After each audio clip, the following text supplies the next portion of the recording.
Everyone, आज हामी चाहिँ रोमदेखि वेलकम प्रोग्राममा जान लागेको होइन। आज चाहिँ हामी आएको 1 महिना भइसक्यो। आज चाहिँ हामीलाई कलेज गएकोले चाहिँ वेलकम प्रोग्राम गर्ने भनेर हामी चाहिँ रोमदेखि अर्को रुममा चाहिँ जान लाग्छौँ र साथीहरू सब आइसकेको अनि हिँड्दैछौँ हामी। अब यहाँ माकवारी हङ्गुको एटिमा आइसकेको छौँ। त्यहाँदेखि चाहिँ हामी ट्रेन चढेर अर्को ठाउँ चाहिँ जानुपर्छ अनि उता हुन्छ। अनि अहिले चाहिँ बस्ने 5 जना साथीहरू आछन् अनि फेरि उतादेखि पनि साथीहरू आउँछन्। सबै साथीहरू सबैसँगै जाने हो। अब हामी उता एकीमा गएर पर्खिने साथीहरूलाई अनि त्यसपछि चाहिँ हामी सब साथीहरू आज 200-300 जनाको ग्रुप छ अनि सब नेपालबाट अनि श्रीलङ्काको अनि चाइनाको सबै छन्। सबैजना सबै आज सबैको प्रोग्राम त्यो सबजना लाग्यो अनि हजुरहरूलाई आज वेलकम प्रोग्रामको सबै कुराहरू पनि देखाउँछौँ है। त्यो हामी चाहिँ अब माकवारी हङ्गुको स्टेसनमा पुगिसक्यौँ होइन।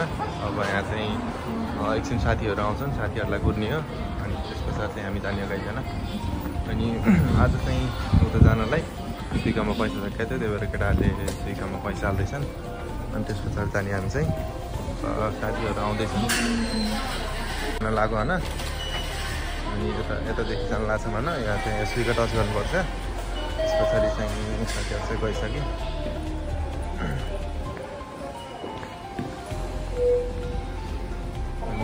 चाहिँ हामी थोरै यता चढेर एउटा सिपीको लाइनमा वेट गर्नुपर्छ होइन। त्यो उता स्टेसनदेखि अब चाहिँ अर्को स्टेसनमा आयौँ। यहाँदेखि चाहिँ सबजना साथीहरू सब लाइन लागिरहेको एकछिनमा चाहिँ हाम्रो बस आउँछ अनि त्यही बसमा चाहिँ चढेर हामी त्यो वेलकम प्रोग्राम हुने ठाउँमा जाने हो। अनि यहाँ जापानिज मान्छे पनि छ, एकछिनमा चाहिँ यहाँ आइसक्यौँ ट्रेन चढेर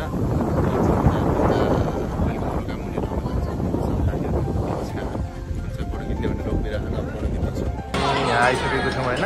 वेलकम भित्र चाहिँ बसिसकेको छौँ। हामी चाहिँ 4 नम्बरमा परेको रहेछ। यहाँ माथितिर चाहिँ साथीहरू बसिसकेको छौँ। हाम्रो सुरु हुन्छ अब एकछिनमा चाहिँ। छैन त म छैन तर